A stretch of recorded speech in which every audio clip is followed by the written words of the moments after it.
hands out. And well, we are live. Very quick, very quick. We're way ahead of time. 1 minute ahead. So that should give us some time to do some preparation. And I'm just going to turn off that music. Mm-hmm. Yeah. All right. Okay. So we're going to see, and I think we have some of us here with us, or just probably a few friends. Let them get warmed up first. There you go. Okay.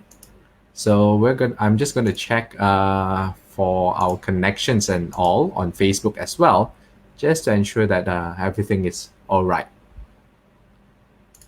Okay, let me see. For those of you here who are with us and you're early, thank you for joining us. And just give us a little time as we do a little bit of check and setup here, and we'll start really, really quickly.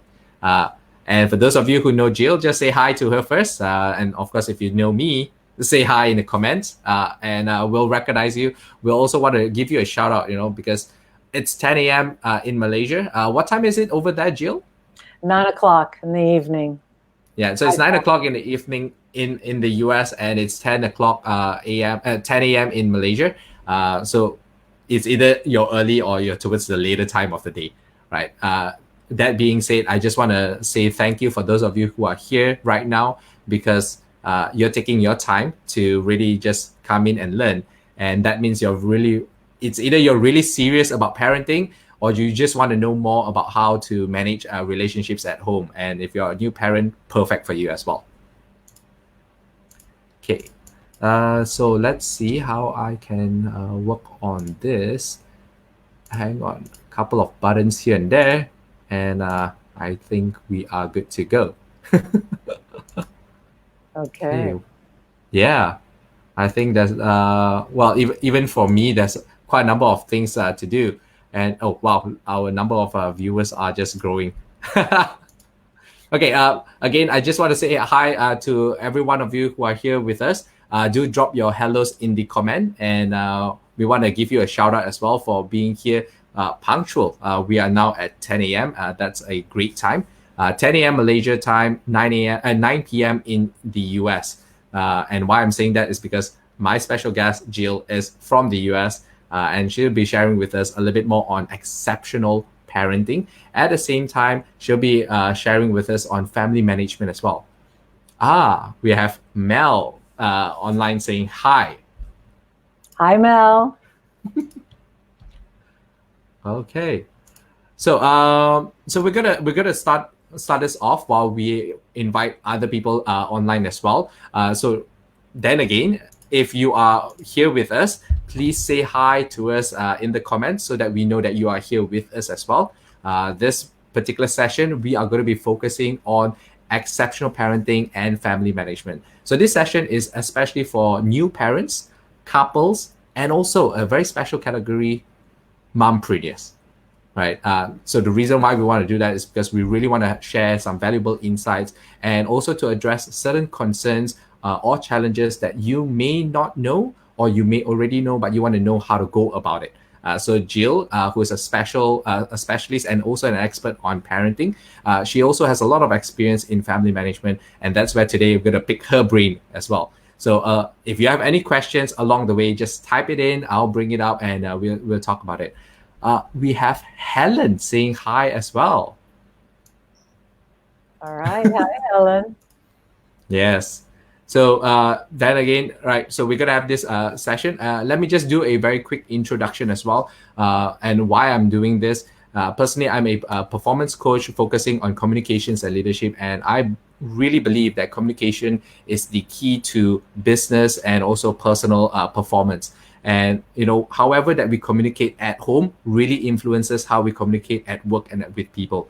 So one of the challenges that I have observed, for parents, couples, or mompreneurs is that this overwhelming stress. And even if we are already a couple of weeks into the lockdown and adapting it, the stress just builds up because you have worries, you have relationships, you have chores, you have a lot of things to juggle. And that's why we have this particular session to really explore a little bit more on exceptional parenting, what it is about, what family management, so that you can balance between work, and family and kids, and also have a healthy relationship at home during this period of time.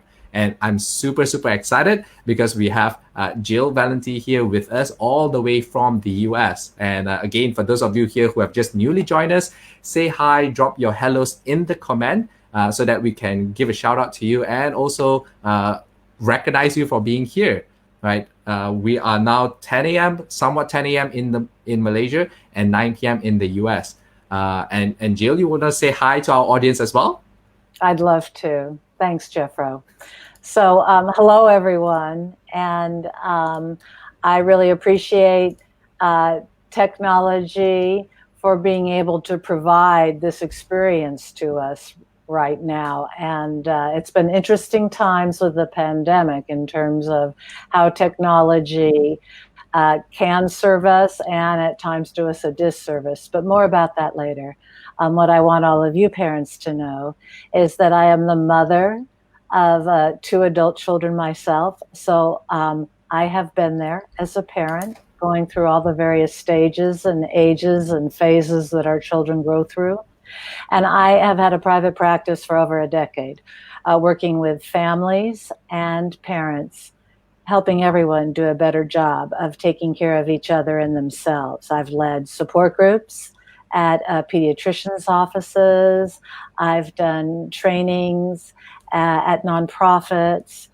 And I've had the opportunity and the honor and the privilege to work with hundreds of families who are wanting to go about parenting in a more conscious way that leaves them feeling, as parents, more connected to their children and more centered and more calm. Right. Wow. Great. Great. We do have a few more friends, saying hi. Sui saying hi to Jill. Hi, Sui. We have also Ida who's saying hi to us as well. Hi, Ida. Yeah. All right. So again, viewers at home, if you are seeing this right now, we just say hello to us. We'd love to really recognize you. And also, for everyone else here with us, do drop us a like, and also share this out so that people can actually benefit from this sharing. We don't only have this right now live. We also want to cater for those who will benefit from this post to our session. So if you are able to share this out, that would be a great deal for them and for us as well. All right. So thank you so much for that. Let's go into, we have Helena saying hi as well. Right. Yes. And I know some of us here, we have a broad reach of friends. Let us know where you're from. Are you from KL or are you from other parts of the world? Then we know where this is going as well. And we love to get connected with you. And again, if you do have any questions as we share, just put them in. We may not be able to answer immediately, but we'll get to it towards the end of the session itself. All right. Yujiro is saying hi to us. Oh, fantastic. Hi, Yujiro. All right. So we have Helena, Ida, Mel, Helen. Great. Wow. Helena is from Hong Kong. Fantastic. Great. We're going out everywhere as well. And what we'll be sharing is not just applicable like in the US. It's really applicable everywhere else. And that's the reason why I invited Jill here, because what she has to share with all of us here would be so much more applicable, especially we're going into the virtual life itself. Right. So before we start, just want to know, Jill, how are things ongoing with you, especially right now you're in the US? We know it's a little bit more of a turmoil over there. Could you share with us how are things going on for yourself? I'd be happy to. Well, I have been on, like many of us, a roller coaster ride. And what I mean by that is that I have had moments in my days where I've been really, really laid low and experiencing the loss or grieving about the lack and the confinement, having to stay at home, feeling the loss of privileges and freedoms, and also grieving a little bit about, the routines. I think we're all feeling that. I have been missing, my opportunity to go to my yoga class and say hello to people there, and the opportunity to take certain walks with friends and hikes out in the beautiful country and the mountainsides that I live in. And that has impacted me. So I noticed that for myself, what I've been doing is I have been stepping up my self-care. I mean, I had one evening where I was a little sad and crying and went through quite a number of dark chocolate covered acai berries. Like I ate almost half a package. That was a low point for me. Wow. For my sit-in so far here at home. But again, I have had an intention and commitment that we're not running a sprint here. This is looking more and more like for the world at large, putting aside the different choices that different states within the United States are making. It is my heartfelt sense that we all have to do our best jobs in terms of taking care of ourselves and one another's right now for us to get through this pandemic together and to get through it sooner. So here in the States, you may have seen what got a lot of press was a very small group of people who are really feeling like they want to, I'll tell you the truth, they feel like rebellious teenagers to me. They're adults, but they want to, their rights, they want to get out there and they want to be able to do what they want to do when they want to do. Now, granted, some of that concern is really valid because people who are living at subsistence wages really need to make money to feed their children, to buy diapers for their babies. So there's some really real concerns, but for the most part, most Americans want to roll out very softly in terms of being able to go out and out into the world and eat at restaurants and get haircuts, etc. Oh yes, yeah. I desperately need a lot of things, right? From haircuts to social contact, even just being out and seeing people walk around, see strangers do strange things. That all really gives me a sense of excitement to be able to do that. And I can imagine how people are actually trying to cope up not having that. And I guess even the most introverts of us would still enjoy a little bit of a contact with people. Not so much, but a little bit would still be better than none. Yeah, a lot of my introverted friends and clients have said, okay, this is my dream come true. This is how I always wanted to be. The world to slow down and social distancing. But they too are beginning to feel we're social animals at heart. And they're beginning to Definitely. feel, a desire to be hugged and touched and feel connected to their friends and be social. And I really agree with that. We have a couple more friends who are here with us. Jasmine just said hi. Okay. Right. Yeah, and we have Helen, who is all the way, who's also from Malaysia. Fantastic. Now, Jill, I understand that you're also a parenting coach, and you've been doing this for a while, like you mentioned, I think over a decade. Can I know how did you get started in it? Like, and what made you got onto this journey? Yeah, thanks for asking. Well, I will share a story with you that I think is relevant. Even though my daughter today is successful, has a great career, is a really competent writer, when she was 7 years old and she was struggling in school, I'll never forget that time when we were sitting on the stairs together. She's right by my side. And I looked down at her and her voice broke. She was so sad and frustrated. And she said to me, "Mom, why can't I read like my friends? And in that moment, I felt this rising panic in me. And maybe you parents out there, during our current circumstances and situations, maybe you've had moments where you felt kind of paralyzed and a rising panic in you about, what does this mean for my child? What's my child's future going to be like?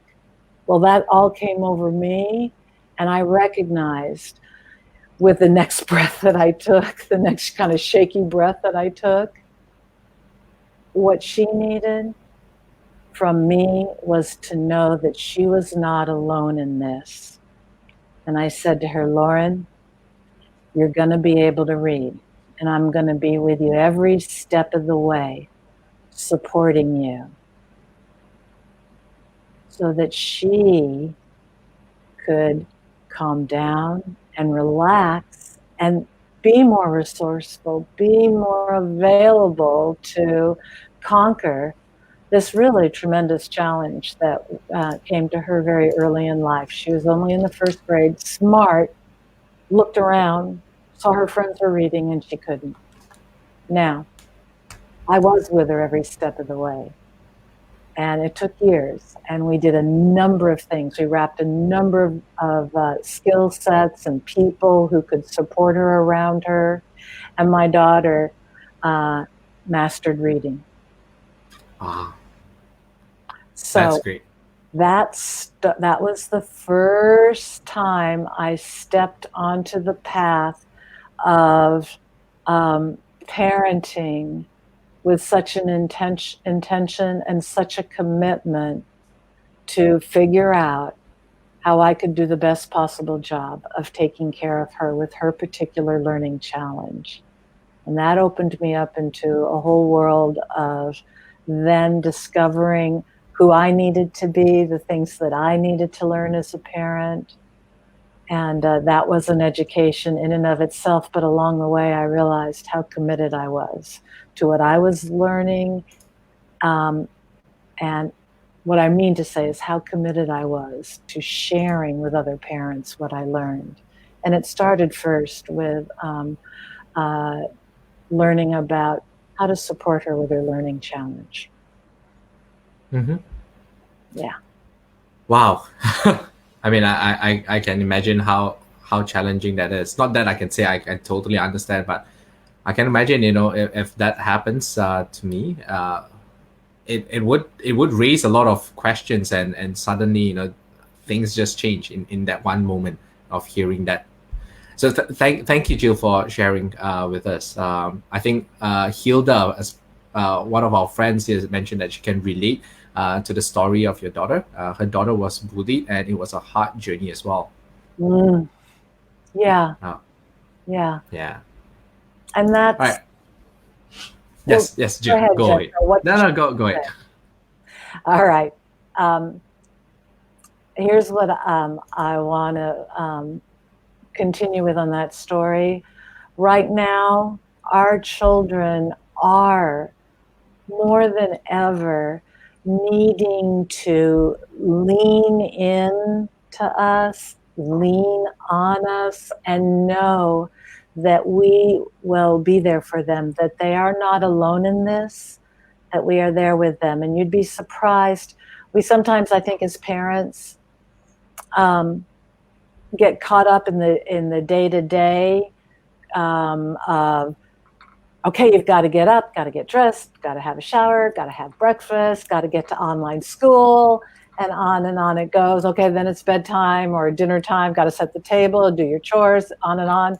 And sometimes when we are met with our kids' behavior that's less than what we desire, well, it might be because you have to remember, they're grieving too right now. The loss of time being able to be spent playing with their friends, the loss of their routines. Some kids actually may celebrate the loss of a routine for a while. But the truth is, especially with our very young children, having a routine right now will bring them a sense of safety, a sense of security, and a sense of knowing what they can expect next. Your external circumstances outside your home, we are feeling more than ever a loss of control about that as individuals, but in our homes, with our families, with our children, we have the privilege and the opportunity of being able to build in routine to our days. And hear me loud and clear, I'm not talking about a routine that has parents become an autocrat or a bureaucrat, or it's saying my way or the highway. And it's not a routine that is entirely dictated by your child, where you are a permissive, yielding, I just want to be your best friend parent. There's a middle way, there's a middle road to walk where you are being assertive and yet empathetic. What I mean by empathetic is that your child is having all these feelings, grieving the losses of their freedom and privileges, their sense of safety maybe in routine. They want to know that you experience what they're feeling. So being empathetic is really sitting down with them and being curious about just how hard it is for your extroverted 7-year-old son not to be able to go have recess, his favorite part of school, when he could play with his friends. That's the flavor of what I'm talking about. We need to be checking in with them.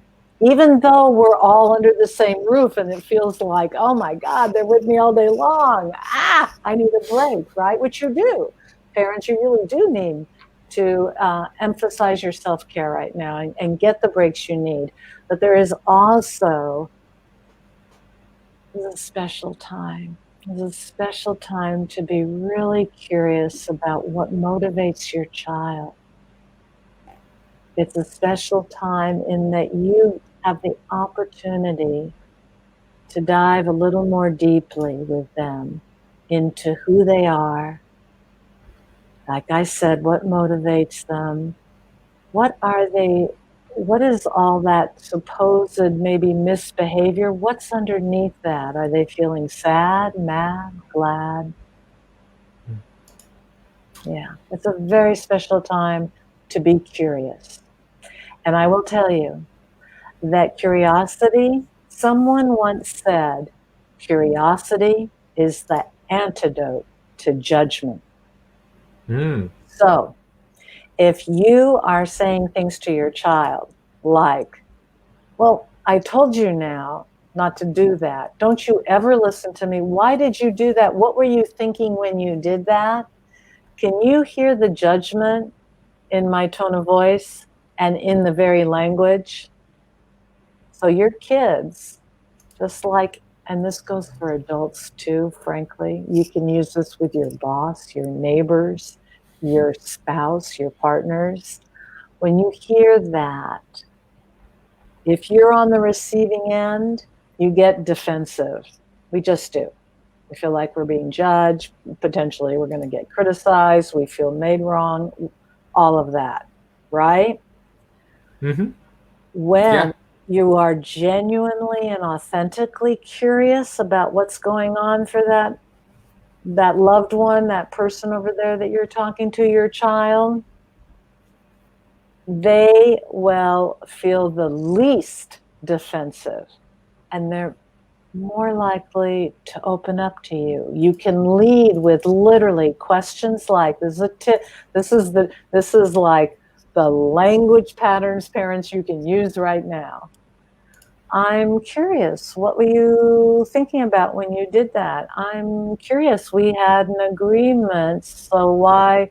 So I'm wondering, or I'm wondering is another great language pattern to use. I'm wondering, I'm curious. And then when your children do start revealing to you a little bit about what's going on for them, use the 3 magic words.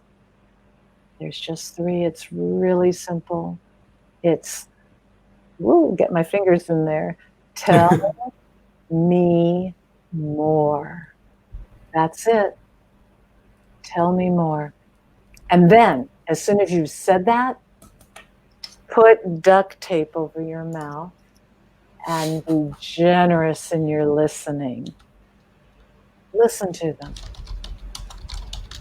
And if they can feel that you are really with them, listening to them, they will say more. And you can ask, tell me more again. And perhaps the first couple of times you do this, if this is a change up in your household, they may be rather, shut down, closed off, or quiet. And they may say, I don't know. That's okay. What matters is that they just had a sense that you were actually really curious, that was about what was driving them to say what they said, do what they did, to grab that truck away from their little brother, to talk back to you, to be screaming no and throwing the cushions on the sofa around. And here's another tip. When something like that is occurring, and let's say you have your 3-year-old jumping up and down the couch and throwing the cushions around and screaming, no, no, no, I'm not coming to the table for dinner. Here is a practice. It's called name it to tame it. It comes to us from Dan Siegel, this great neuropsychiatrist in Los Angeles. He's wonderful. He has studied the science of the mind for the last decade. And what we know now about neuroscience is incredible. But I digress. So name it to tame it. Name it to tame it. This practice, let's go back to that 3-year-old jumping up and down on that couch, throwing pillows, yelling and screaming, no, I'm not coming to dinner. What you do is you actually state what you observe, what you see. You name it out loud. You literally say, let's say it's your son jumping up and down the couch. You say, I see you jumping up down on the couch. I hear you. I hear you screaming, yelling, no. You just start to speak out loud what you are observing, like a reporter at the scene of a traffic accident. You just take facts. You don't add your opinions or your evaluations or the way that you feel. You're simply just the facts. And why it's called Name It to Tame It. And this is child tested and proven. Every time that I've had parents do this, and I've done it myself with kids that I've counseled, I start just stating objectively what I see going on. The kids themselves start to adjust their behavior because somebody is just simply reporting on what's so. You see, they've been kind of hijacked, really taken out of their bodies if they're that upset. If your 3-year-old's on the couch throwing pillows and screaming, no, no, no, this prefrontal cortex, the thinking part of their mind, has left the house. Not available. Gone. Vamoose, right? So by naming what's going on, it's a voice outside of them in the storm that they're in that they can tune into and just become aware. It's amazing. So try that name it to tame it practice. It actually gives your child some breathing space to check in with themselves, to be present, to come back into the present moment. Oh yeah, I am throwing the pillows. I am screaming. I am yelling, no, no, no. Oh, now what? Yeah, I think that's such a great approach because that person may not necessarily be able to see that happening, or may just be in that moment of, like you mentioned, a storm, and bringing that person back to realizing, okay, this is what's happening, and based on someone's comment, like, I'm throwing things, maybe that's not really a right thing to do. It brings that back to objectivity, and even it applies to adults and kids. And I've seen that happening with adults, especially when you say you're angry, you're raising a tone of voice, and you're saying a lot of hurtful things. And then the other person will take a pause. And then, I'm sorry, should I have said that?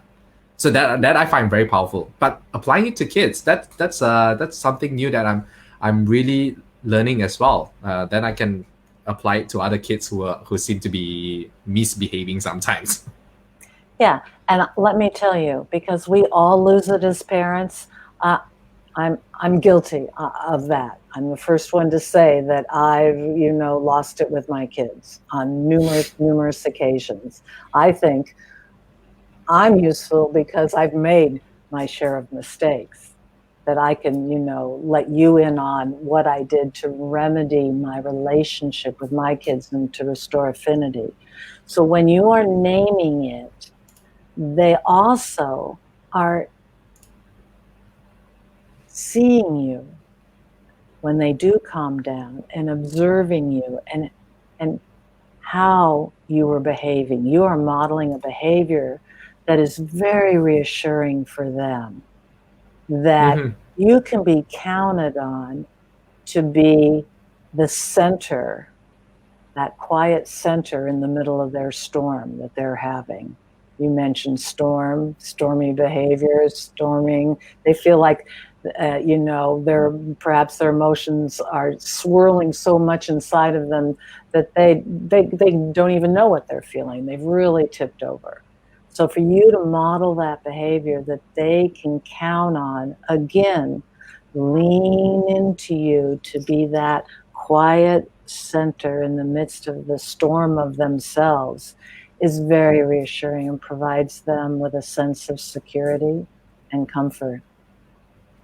And thank you for sharing that as well. I'm getting a couple of uh, words down that parents can really use. And the first few things that I just want to recap on that is, when you tell your kids, I am curious, and you tell your kids, I'm wondering about that, and tell me more. I like tell me more because I use that a lot of times at work, and with generally anyone that I meet. If I'm curious to know more, I just say, tell me more. And often I find that they will share quite a fair bit of things. Even with younger kids, or with the graduates, students as well, tell me more, and they have a lot of stories. Sometimes I regret even saying that, because they tend to tell me a lot more than I want to hear. uh, and so here's something that I'm also curious about, and I think maybe some of our parents here, or some of the couples or mompreneurs would like to know, what are the other challenges that people are having in this space, especially when you're connected to them in different networks. What are some of the challenges that they are facing, that maybe some of our audience and friends here may not know that they're going through situations like that? Could you perhaps share with us on that? Sure. Well, feeling anxiety and worry is one, and that stress that we all talk about, that word stress that we use.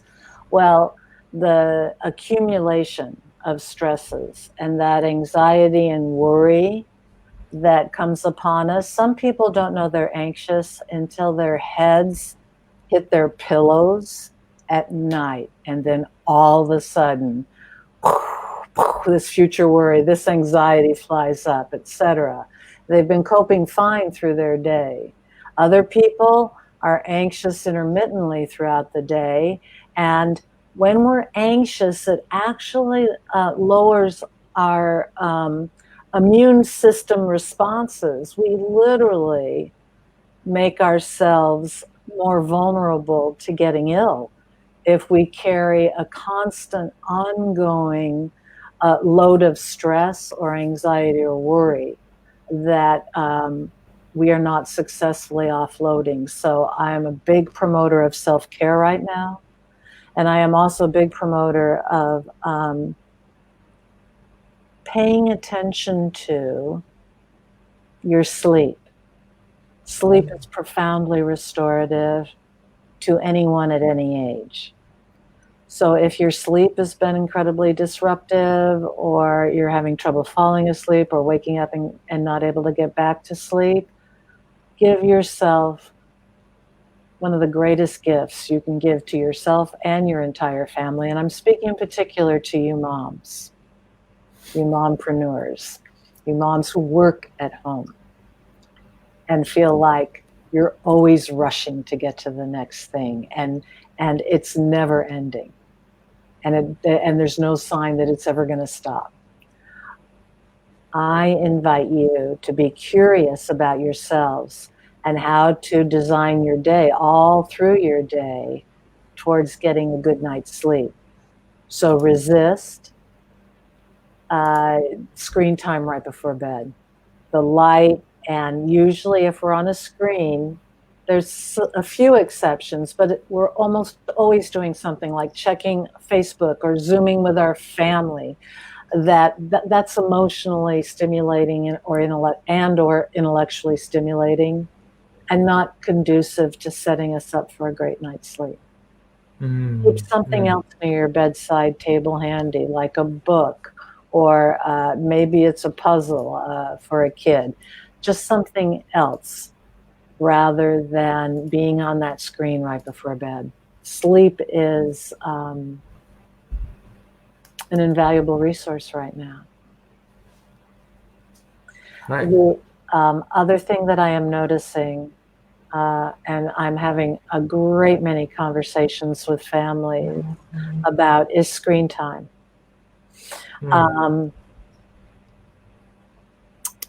What I want to say about screen time is that don't lump it all together.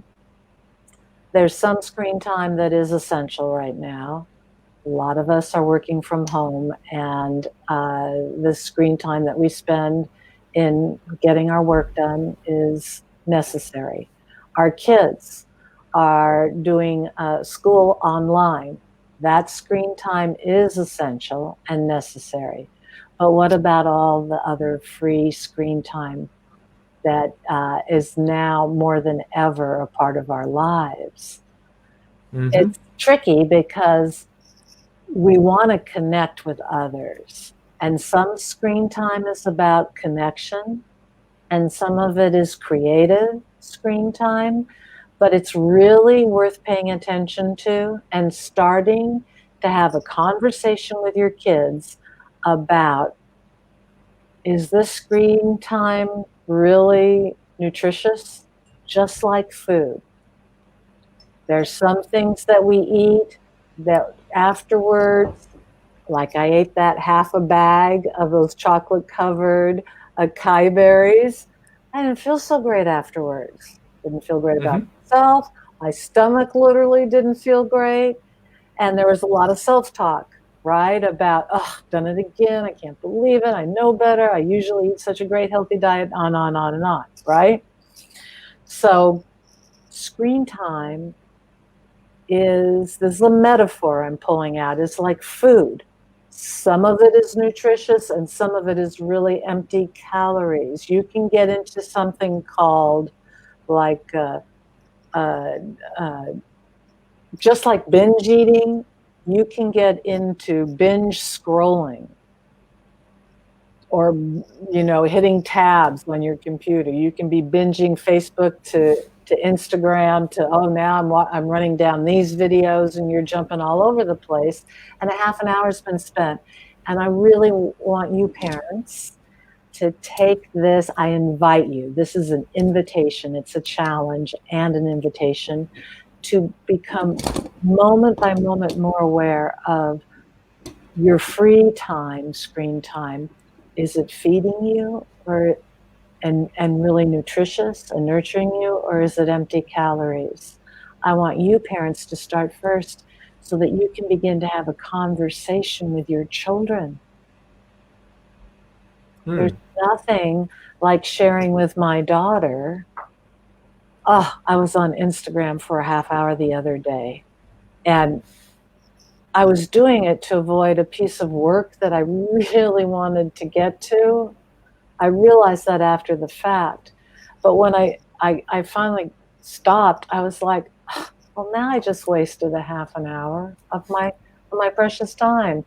And she laughed and she said, remember, Mom, when I was in high school, how I got off Facebook for a while? I wouldn't have anything to do with it. That's probably the only girl in all of America who, said, that's it, no more FaceTime. I'm leaving this for those very reasons. So it's a challenge that I put before all of us, myself included, that we begin to cultivate a moment-to-moment awareness about this category of screen time. Is this feeding me? This category of screen time. My kids are watching cartoons. Could they be better served by finding a site that does interactive storytelling that would engage their curiosity and their creativity? Mm-hmm. And I really want to also expand a little bit on that because, like you mentioned, the screen time has different categories. There's essentials and non-essentials. And what I've observed is a lot of parents. I wouldn't say many, and I can't say for everyone, but this is what I've observed before this lockdown period. People were at the mall, and parents were giving their kids like the iPad or the phone just to keep them entertained. And what I've observed that is that may not be necessary. But what I'm curious is in this period now that's lockdown, you can't just give the kid an iPad and then assume that the kid will be okay because now it's 24 hours like that. And what do you think a parent should do in that circumstances where now the kid is very curious, it's just all over the place, and parents just can't simply just give an iPad or screen time like that to keep them occupied? What else could a parent do? It's a great question. And of course, I'm going to talk about some things, and they're broad things, and trust parents that are listening that not all of this may apply. I'm going for those things that I know that I've heard firsthand from parents that have been, again, kid test improvement that have worked. Is first off, ask your kids, and this is mostly for kids who are 7 years and up. Younger, they're going to need your help and your support. But ask your children, we're having a problem here with this screen time, and that, it's around, it's really accessible, we're turning to it all the time. What do you think would be a solution to not doing screen time, but doing something else? What do you think? Engage your kids in being not kids who are incapable of solving their own problems, and you've got to dictate to them exactly how the screen time is going to roll out. Engage them in taking responsibility for becoming the problem solvers of this problem you're having as a family. Because here's what I want you to know. When we work towards making an agreement where we're working with our children, we're not commanding them, or we're not just giving up and letting them do what they want, but when we're working with them to come up with an agreement, you are modeling for them and teaching them an invaluable skill, how to become great communicators and problem solvers. So start asking them how they would go about solving this problem. If there's too much screen time going on in your home, or it's going on at the wrong time, or what is the nature of the screen time? Is this kind of screen time taking your family down or up? Maybe it's a different kind of screen time you want to fill in with the screen time that has been occurring. It's about, just like food, it's about the dosage. It's about the quality, the content of the food. When you ingest it, is this nutritious for our family? Is this nutritious for our children? I've heard families who've gotten very creative. They've, one dad, because of the Malaysian climate, you really can't go outside. And some people, I really feel for some of you parents, you're stuck in very small apartment buildings, and your apartment, or you're stuck in a 2-story apartment or one-story, very small square footage, not much space, and you can't go outside.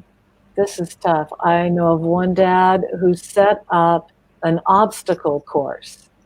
He turned the apartment kind of upside down one evening, but set up an obstacle course, and he had 2 boys, just to set the picture for you, who were 5 and 7.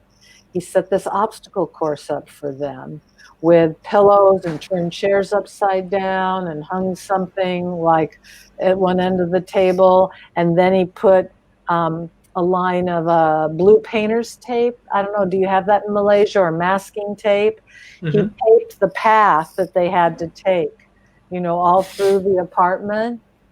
And they were thrilled. And then they wanted to create others for themselves. He got very creative at figuring out how to help his boys. And these 2 boys were, of course, very physical, very active guys, a lot of energy, a lot of big energy that they had to work off.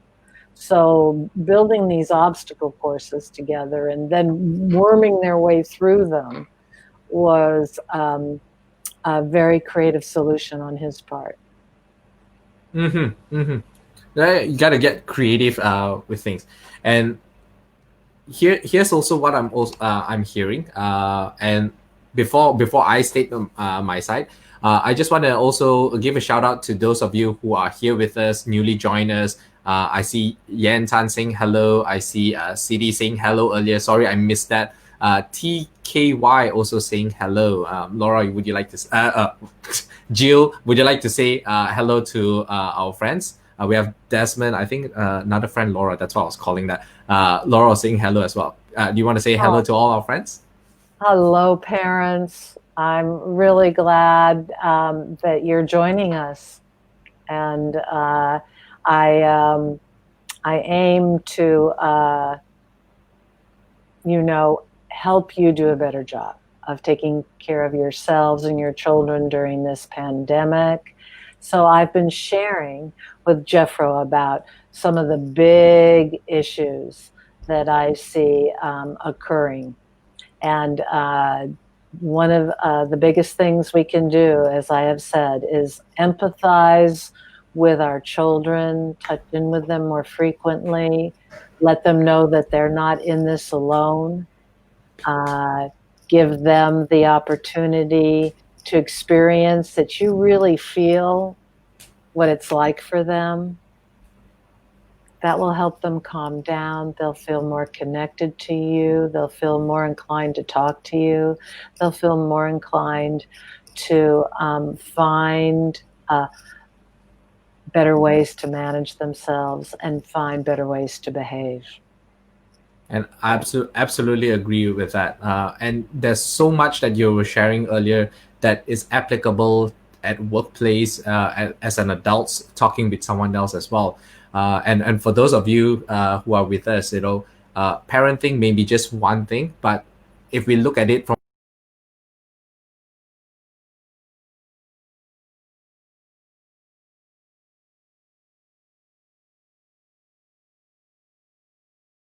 right, so inside curiosity is what Jill has mentioned.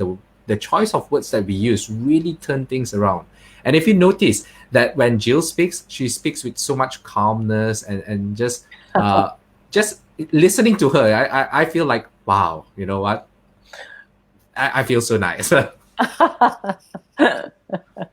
I'm glad to hear that. But here's the other thing that, Jeffro, I have to tell one on myself. That's an American expression. I don't know if you use that. But what I mean by telling one on myself is I have to I have to pull the curtains aside so you can, and be more transparent and let you know that parents, I have not always been a calm and centered and grounded parent. I had a period of time where I was a parent who wanted to be my kid's best friend, and then they would walk all over me.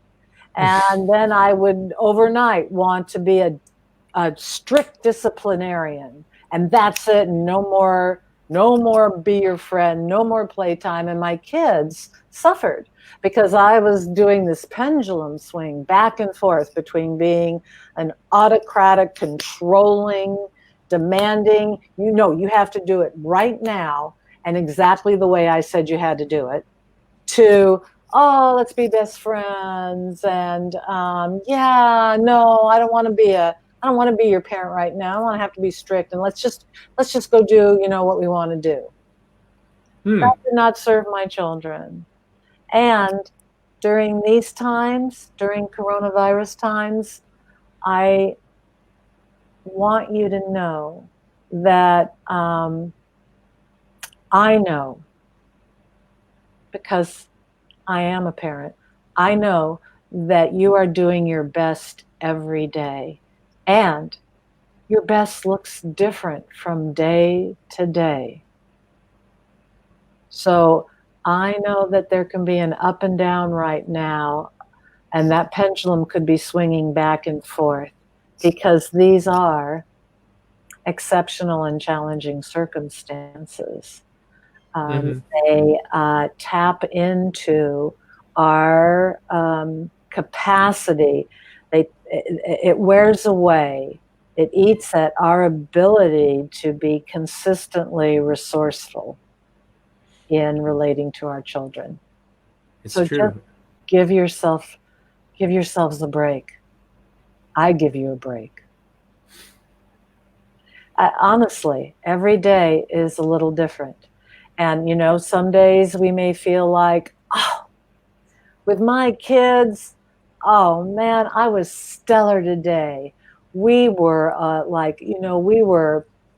it was smooth traveling. They were dressed and ready to get on to online school, and they did so great. And the homework, and they rolled out, and they were so helpful with the chores afterwards. And oh, it was just a stellar day. But my spouse and I, I couldn't stand to hear him start blaming the government or his father or his boss one more time. All that blaming talk. Oh, we kind of blew up and had a fight. We are, when we talk about balance, those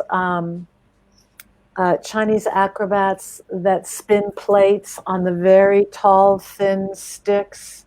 They will set them in motion. Yes, exactly. I forgot they hold them in their hands and spin them. Well, you know how frantically they're spinning. Just how many plates can they do at once? And maybe there's a couple of them, and they're spinning, 3 or 4 plates at once. Well, if you have been a member of the audience watching that, do you not just feel like the adrenaline rush and like exhausted watching them do it for 15 minutes? So when you are spinning all the plates that you have to spin in your lives as parents and employees, and maybe aunties and uncles. You have to appreciate that sometimes some of those plates are going to get real wobbly and they may drop. What there is to do is to recreate affinity in that relationship, make amends, do something. If you're not one that saying I'm sorry comes easily, do a nice act of service, clean something for them. But restore affinity to that relationship when the plate goes crashing down to the ground. Yeah, yeah, and that's a very powerful thing. An act of service is, it's just doing something without being told. You know, like for spouses, it's cleaning up the plates, washing up, taking out the garbage. Just selling things, and the other person may not tell you that they appreciate, but they can feel it. And I know this because with my mom, and I'm just saying this like being very transparent. I live with my mom, and I see sometimes she's doing a lot of work, and I just want to help her in some things. I don't tell her, I don't brag about it, but I'll just do it. And I can see that sense of relief in her, and that itself for me, I kind of like, I get off that, seeing that she's a bit relieved, and you can just see that expression of someone has got me. And you can see that in your spouse, you can see that in your kids sometimes. So you have to really pay attention to what they are showing you in the non-verbal style. Not everyone's going to tell you everything. That's where you have to be observant. This is true. And we're all different in how we experience that someone loves us. We are very different in what types of things a person has to say or do or how they behave in order for us to have an experience of being loved by them. There's five languages of love.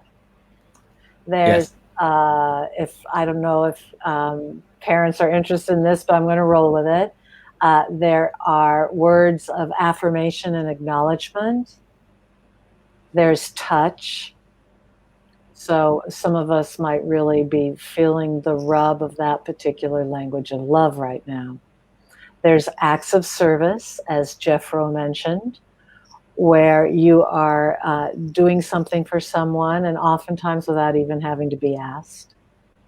And then there are gifts. And a gift is not necessarily something bought from the store. This could be something made lovingly by hand, or it could be a whimsical, picking up flowers and bringing flowers home to your wife, for example. And then the last one, but not the least, these are not in any order. Everybody usually has a top 3 out of these 5 that they really love. And then there's quality time, which is, making dinner together, sitting down together, having dinner together, having a lovely conversation, and then maybe afterwards sharing a movie together. Yeah, and that's your 5 love languages. I remember if that's from Gary Chapman. That's right. Yes. All right. We do have a question coming from one of our audience, Elaine Lai, saying that what about parents who are separated? Okay, so Elaine, maybe you can give us a little bit more context in terms of like separated. Do you want to know how to deal with the separation, or how to deal with the kids who are now separated from you? So do give us a context, but I'm going to just jump ahead and then say maybe in this case it's parents who are now separated. Maybe they're in emotional turmoil, and right now with this scenario that we're having, tough times, how do they go about it? Maybe Jill, you could give us some insights on that.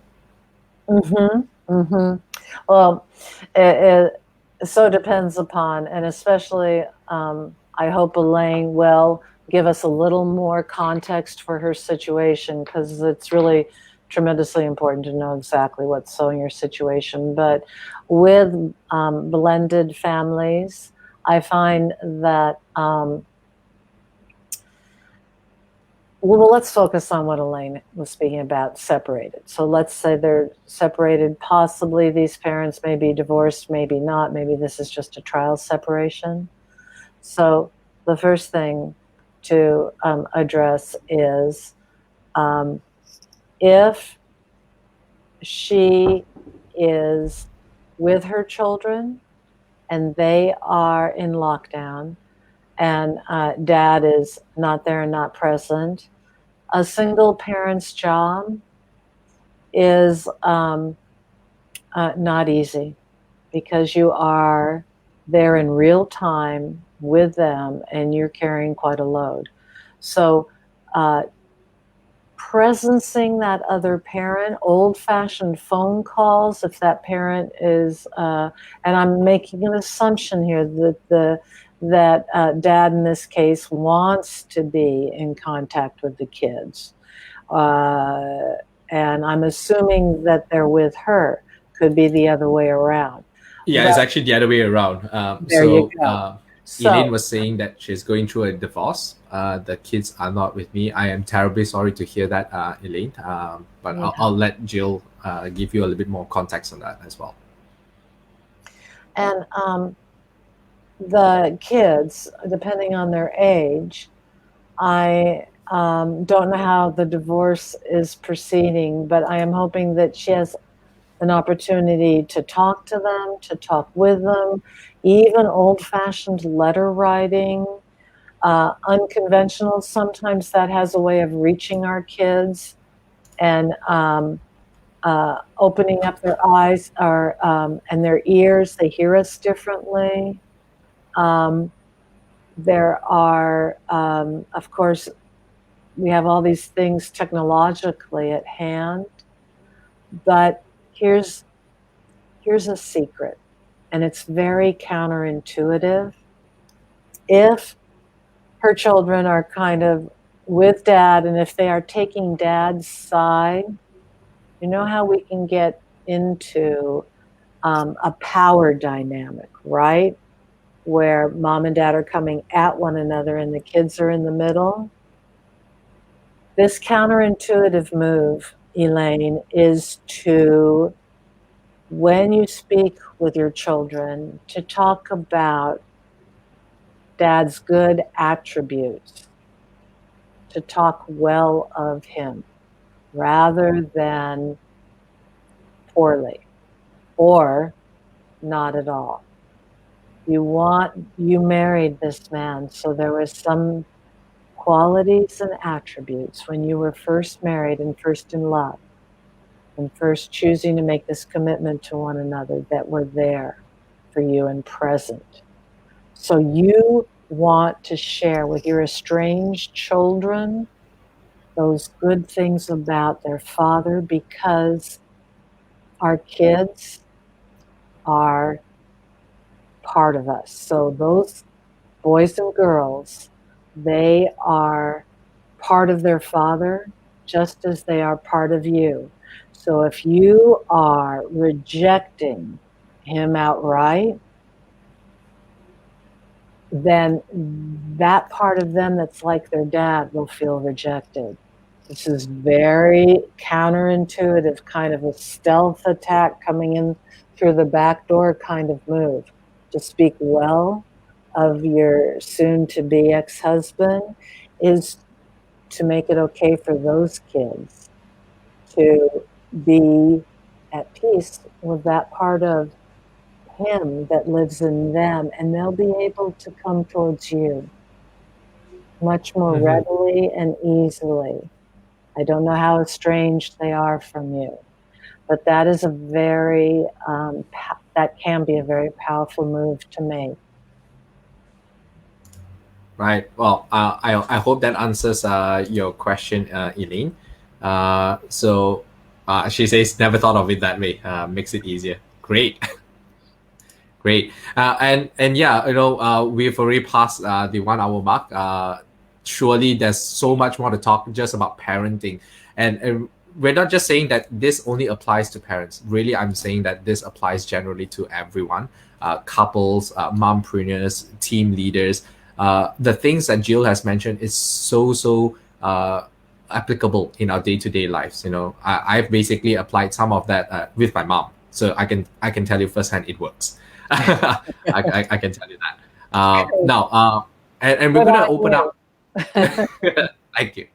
And I'm going to open up, since we covered quite a fair bit on the things that you can start doing and the things that you've already done at home, the strategies, the tactical things that you can do with your kids or with your spouses as well. Let me open this up to the audience, our friends who are with us.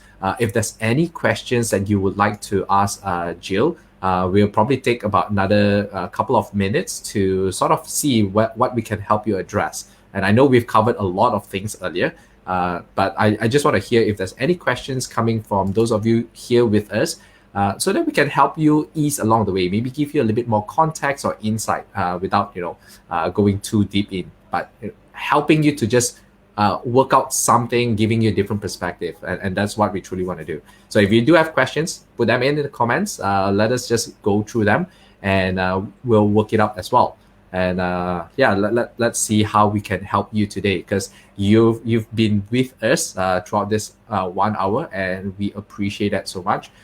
For those of you, our friends who just joined us, and I know quite a fair number of you have just tuned in, you didn't miss out quite a lot, because you can still replay this. But we're definitely going to cover what are the things that we can help with in terms of the questions, the Q&A, and that may be applicable for you as well. So let's see if there's any questions that are coming in. I'm just checking about to see if I have them around. Yeah. Yeah, and I think we are waiting for our friends to put in. I think one point that I would actually want to ask. Oh, wait, we do have a question here. How do we motivate our kids to stay positive when they're in a dilemma in their studies, or when they had issues with friends in school? Oh, wow. Well, those are two topics there Yes. with two whole complete different answers. And I'm going to start with the first one, how to motivate our kids when they are struggling in school. And the first thing that you want to do is be curious. Here's this theme of curiosity again. You want to be very curious. The big question, first off, is it that they won't do their homework, or they won't do their homework because they can't do their homework? Are they missing something about the instructions? Are they struggling with the business of doing school, the organizational aspect of it?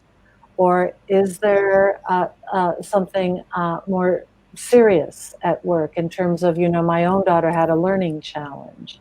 So I could see by observing her closely and being aware and curious of what was going on for her, that her ability to read wasn't coming together. And it wasn't for her lack of trying. So that is really the place to start with your child if they are struggling with schoolwork. Now, if you know it to be so that they can do the work and that they won't, well, then I'm very curious about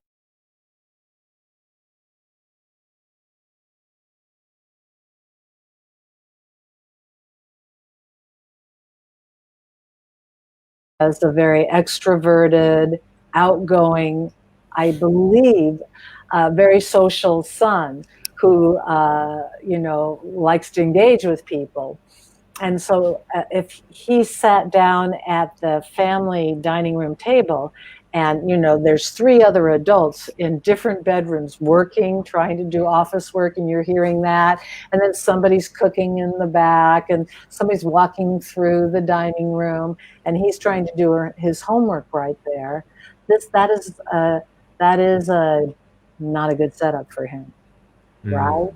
So you have to look at the environment in which you're setting up your child to do their homework. Is an environment, I often say it's all in the setup. Is this an environment that is not conducive to him having a win? Some kids want headphones so they can listen to music while doing homework. Other kids want the headphones for the noise canceling feature. They don't want any music. They don't want even any external, whatever the family activity level is, interfering with their concentration. Now, then if you dive a little deeper into, is this child not doing their homework because they have an emotion or a feeling state that is taking away from them being able to focus on the work?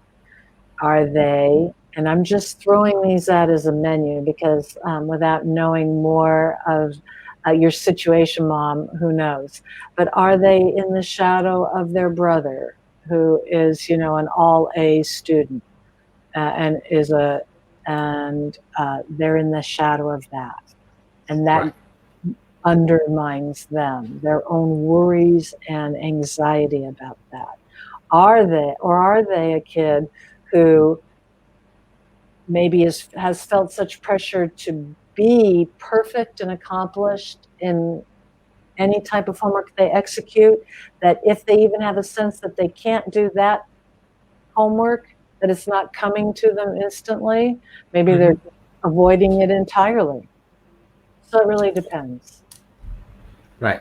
I think the other part that she has was issues with kids at school. Well, I can safely say, I mean, assuming that we are all in lockdown, they wouldn't have issues with friends in school. They would have issues at home.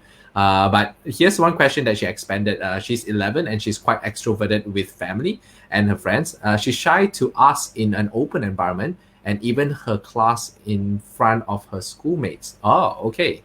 So I think she's asking, she's saying also the extra context is she's the eldest and having a younger brother. So what can she do in this context? So the daughter's 11 and has a younger brother, and sounds like she is feeling some performance pressure from speaking up in the classroom. Now, this is worth being curious about. Is she afraid of making a mistake? Is she afraid of looking bad or looking foolish in front of her peers? Is she afraid of maybe she has the answer, but she wants to deliver it perfectly? Is she suffering from perfectionism? Right. These are all worthwhile questions to ask. And sometimes when our children, we ask, I'm curious, and they might say, I don't know, or and then we ask, tell me more, and they say, well, I don't really have anything to say. Because she's 11. With our older kids, like 10 and up, we can often make an inquiry, ask a question. Well, is it because you're afraid of not being to answer the question perfectly? And it doesn't matter if we're right or not.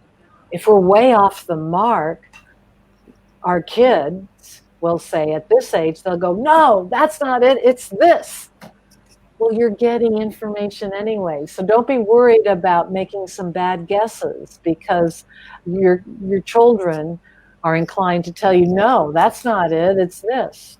So you will gather information.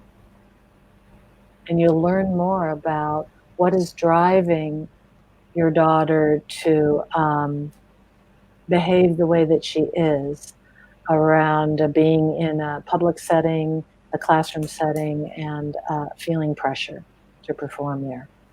And Alicia, I hope that answers your questions. I wonder if we have any other questions coming from the audience itself. For those of you friends who are here with us, if you have any questions, put them in. We are running short on time. We may not be able to answer everything, but that's great because we can still connect with you after this, and we can, do another session perhaps, and a question, Q&A, and whatnot. But for those of you here with us, if you found this session really valuable and insightful, and something that you can benefit from this, I'm pretty sure others can too. So do us a favor as well, share this, and have more people to know what they can actually do at home as well. And again, I want to repeat the things that Jill has mentioned. It's not just parents, it's not just your kids. It is applicable to your friends, your spouse, even to your team, work environment. It's something that is so good in terms of application itself at home and at work. So that's really important. Please do share this out as well so that more and more people get to know that they really have control to maintain relationships, to really mend things simply by just adjusting a couple of things. And that's what Jill has mentioned perfectly in this session itself. Before we, I'm not seeing any new questions, but we're gonna end this really soon. Before we do, just before this session, I was actually talking with Jill, and she mentioned that she's gonna have a Ask Me Anything session. I think in a couple of days' time. Is that right, Jill?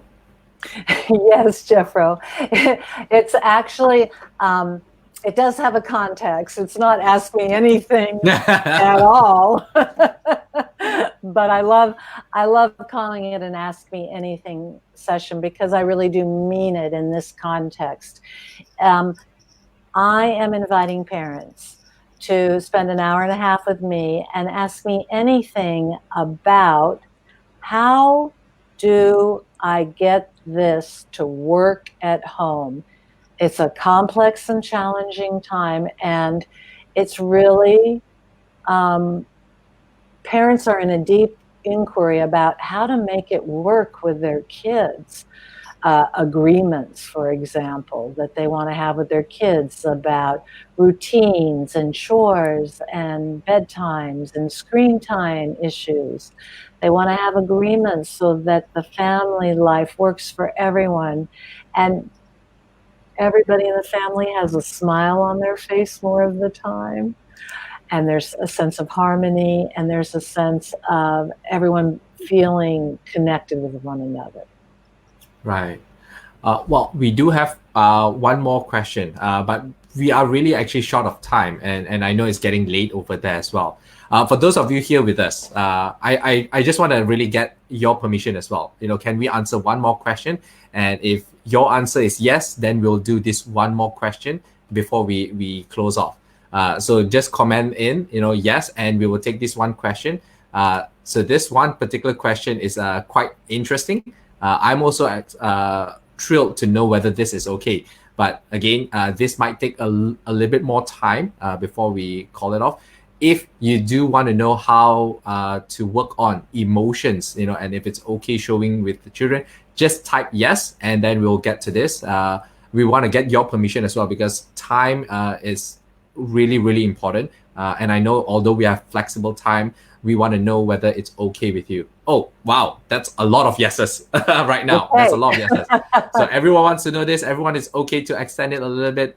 So, hey, Jill, Lee Chu's and Mel's kid here. Maybe you could talk about how important it is for parents to show emotions to their children. Is it okay to cry in front of your children and talk about your feelings and etc.? Oh, what a wonderful question. I am so glad that that's been asked. I know that parents, one of our biggest things that hangs over our heads is we are afraid of making a mistake. We are afraid of messing it up and ruining our kids' lives. So this question about showing emotions, it's important to show our children our emotions. There's a way to do it that builds emotional intelligence in us and in our children. There is nonviolent communication that can be expressed to give us the opportunity to speak about, I want, I need this, because when I know that you are going to set the table, and I don't have to ask you 3 times with my voice getting louder each time until the last time I'm angry and I'm yelling at you. I would love to give that up, because you know how I feel after I've yelled at you? I don't feel great. I feel bad. I feel disappointed in myself.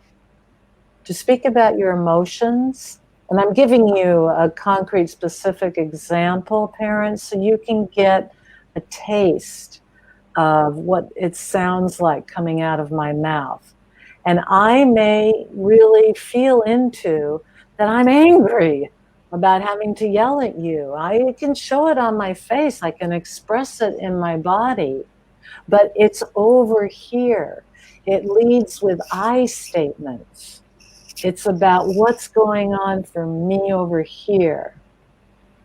It's not an emotion that I'm throwing out and dumping over there on my child. What's wrong with you? Why do I have to tell you 3 times and then I have to yell it to get you to set the table? That's a whole different. Can you feel that, parents? Imagine if you're that child. You heard the first one, and then that second one.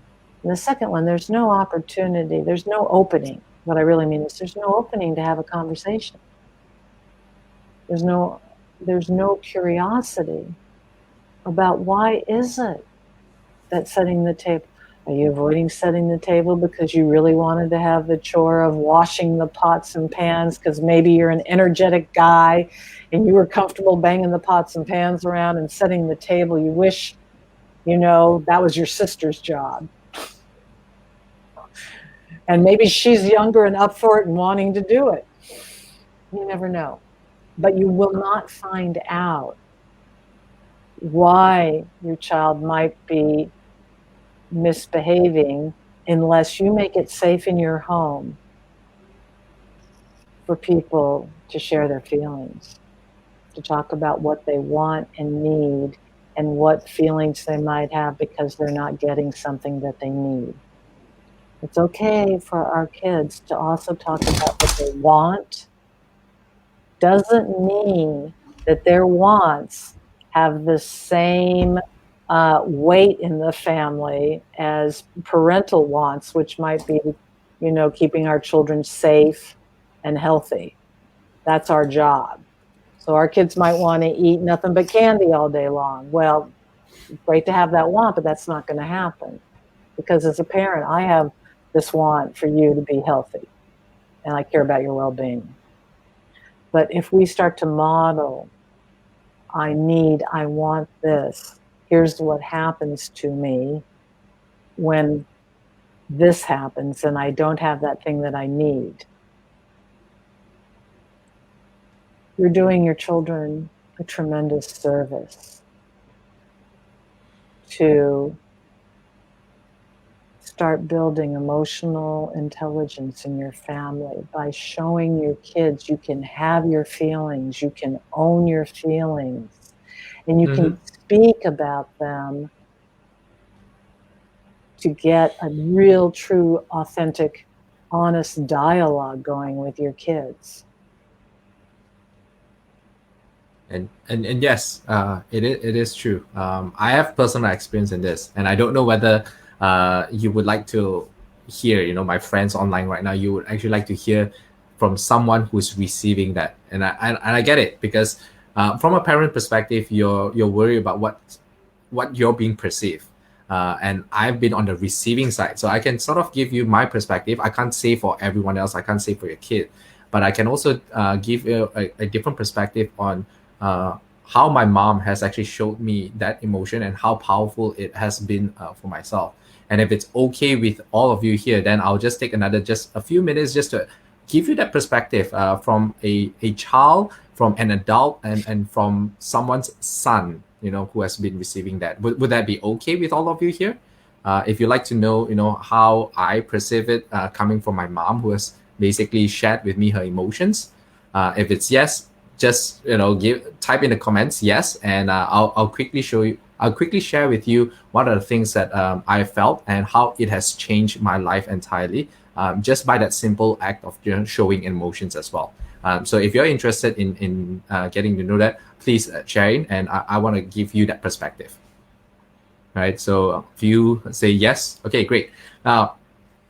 So here is it. My mom has always been the strongest person in the family. She's always been like the breadwinner, and she had this very long-term thinking of, I should not show my weaknesses to my kids, because if I do, then they think I'm weak, and the whole thing crumbles. And so for a very long time, she put up that stern, that really powerful facade of her. And also for the longest time, I thought that that's what she was. Right, the knight in shining armor, and I thought that she was the strongest person on earth. Yeah, and because of that, it also makes it a bit tough, because, wow, she's so strong, but I'm not. Then it creates that gap and distance until many years later, and this was also as I was growing up, I started seeing a different side of her, and she was basically sharing how she felt about herself and being the breadwinner as well. And she was actually telling me that she felt kind of bad not being able to provide the best for the family, and she stopped right there. And it gave me a little bit more perspective that this knight in shining armor is actually a human, right? That there is a human side of her, yeah. And for that, it kind of like melted me a little bit. And a few years ago, when we got connected at a deeper level, and this was because she actually broke down and cried. She came to my room and she asked me, if it's okay to share with you something. That was the first part, that opening part that I never expected my mom, the knight in shining armor, to really expose herself. And she broke down and cried and told me that she felt so sorry, and she kind of felt bad that, could have given me a better life, could have done so much thing, but this is to the extent that she could do. And at that one moment, I didn't see my mom as a weak person. I felt so connected with her at a deeper level, and I just wanted to do something for her. And for that, that moment itself, when I saw her cry, we could hug and stuff. I felt that that's my mom. That's really my mom. Like the other person, that's mom in the outside world, but that's the mom that I wanted to. And I was really grateful that she shared with me her pain and all that, and I could really see different perspective. And now I know what's really going on in her life. And for some reason, it compelled me to wanting to do more for her, wanting to contribute at this. And she didn't ask me to, by the way. So it's that one moment that I feel that if parents, you open up to your kids, you open up a door to let them in your world, and that form of connection, it's so powerful. I can't really describe it in words, but as part of that kind of experience, I really encourage all of you here, parents, to start young. Explain to them what are the things that you're going through, like what Jill said.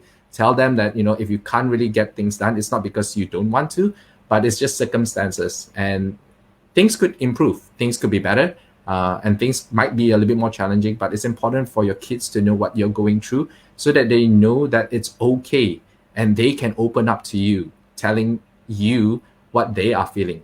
And that has been like, for me, my mom created such a safe environment that I could just express what I want to say. I don't tell everything to my mom, and mom, if you're watching this, I'm sorry. I don't say everything, because not everything is necessary. I don't think all my complaints are valid. Sometimes I just want to keep. But the things that, what I'm going through, what I'm feeling, and how do I want to go about it, I could connect with my mom at that level. And I really wish this for all of you here who are connected with us today, to have that real tight bonding between mom, son, daughter, and just about anyone in that family. And again, what I'm saying right now can be applied not just at home, but at work. So yeah, I hope that little sharing can really help all of you here as well. Open up, and don't be afraid, because being vulnerable is really the part of the process that allows you to connect so deep with other people as well. And I highly encourage all of you here to do that. Right. So that's my sharing. I hope that's okay for everyone. I get a little bit emotional sharing on that as well. So we've come roughly to the end of this segment, and we mentioned just now that we have the Ask Me Anything parenting session. Again, it's specifically on parenting, not what Jill does for dinner and all that. Although I think she'll probably entertain you during that session. But we do have that. If you're keen to really getting access to that session, and I understand that this is a free session as well. Yes, Jill, would that be right? This is a free Q&A where parents can bring. It's going to be solution focused, not problem oriented. So parents, bring your question, think about it ahead of time, be able to put it in the chat in like a sentence or two, and have and be prepared for my answer to be about how to make it work for all of you, how to resolve the problem, or what is a small tweak to this problem that could possibly resolve it. Okay? Yeah. So that session is going to be live free session. Yeah, it's going to be in depth into that. So if you really want to comment in the box, just say AMA, ask me anything, AMA, and we'll reach out to you on how you can actually participate in it. Again, it's going to be very deep dive into parenting, maybe a relationship management as well. It's meant for you. It's a dedicated session, so it may be a little bit deep and a little bit serious if, let's say, we want to handle really in-depth thing. So that session is for you. Just comment AMA. We'll reach out to you and we'll give you the details. And we can see you for that. Right. And also for some of our friends here as well, I do have one more thing for you, just as a token of appreciation for you to joining us. I've actually curated and designed a PDF, a ebook itself, in the form of PDF. And this is about 14 communication hacks, powerful phrases that you can use at work. So mompreneurs, if you want to know how to talk with your team better, how you want to actually communicate with your spouses or with your clients, there are 14 powerful phrases that you can actually use. And again, I would like to say, although I'm not using this more towards work, you can actually apply it with your with family and at home, right? It's really, really powerful for dads, for moms, for team leaders. Just anyone can actually really benefit from this. And if you like that, type boost, I will reach out to you and I'll send you. So there are two things here. AMA, comment AMA if you want to get access to the parenting. Comment boost, BOOST, if you like a copy of my ebook, and I'll send it to you absolutely for free. We'll reach out to you and we'll be in touch after this, right? So a lot of them, I think I've seen quite a number of them writing AMA. Great. Then we'll reach out to you really, really soon. Post to this, we will actually give you the information, right? So let me just quickly check again if there's any other things that we from our audience you'd like to mention. Let me just say that you can reach out to Jill as well, right? Jill's very friendly, and Jill has a lot of things to share. As you can see, she's definitely shared more than what I thought that she'll be sharing on. You can actually reach out to her on Facebook. Just add her as a friend, and then you can catch up with her separately as well. Get to know what other things that she has. We look forward to connecting with you more, right? Let me just see some of the comments that we have. Okay, right. So some of them, once the copy of the ebook, I'll reach out to you. Now, as a closing, we've already long extended our session. Thank you, Jill, for being so accommodative. So as a closing, is there any words of advice that you'd like to encourage our audience here, the parents, the couples, the mompreneurs as well?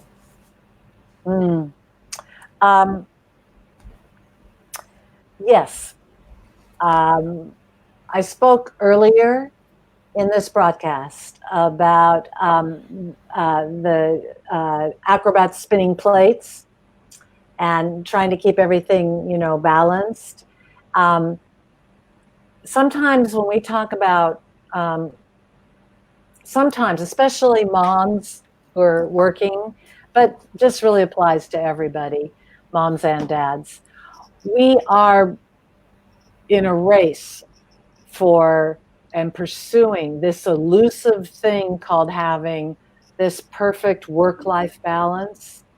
Well, I want you to know that that is a booby trap. There's no such animal exists, and exceptional parents know this. What makes exceptional parents exceptional is they have put down trying to get everything balanced just so. What they practice instead is harmony. And what I mean by harmony is that they are being, when they're with their child, playing with their child, they're 100% there. Their minds are not off thinking about that report that they have to complete before they can go to bed tonight for work. When they're at work, they're 100% at work. They are focused, they're getting the job done, they have it set up, and they have, had set up workable agreements with their kids so that they will not be disturbed, or that's just mommy's working, that's the way it is, right? And they aren't at work worried about their son's struggles with his homework or their daughter being bullied at school. They're not divided. When we can allow ourselves to, what I call, be here now. Go ahead, parents, just everybody now, say that to yourselves. Be here now. Be here. So that's be here now. That's the phrase, that's the mantra, the affirmation I want you to carry away with you into your day. Think about that. Hear my voice in your heads about, okay, I can feel like my thinking is getting, fractured and diffused, and I'm going to be here now. Take care of the minutes, and the hours will take care of themselves. Simply be here now. Wow. Well, very profound. And I hope all of you here, if it's anything at all, be here now. That's what you take away. Right? That's what you want to take away. All right. So we come to the end of the session. I just want to thank every one of you here who have been joining us, especially if you have been in tune since the start until now. That's been amazing. Really, really appreciate all of you here. Fortunately, we don't have all the time in the world. So thank you so much for being here with us. We'll hope to see you further. And again, if you want to connect with any of us, just reach out to us. We're more than happy to share more things. Right. So until then, that is it for me. Signing off, Jeffro, and I think signing off from the US, Jill as well. Thank you so much, and we'll see you very, very soon. Thanks, parents. Hang in there.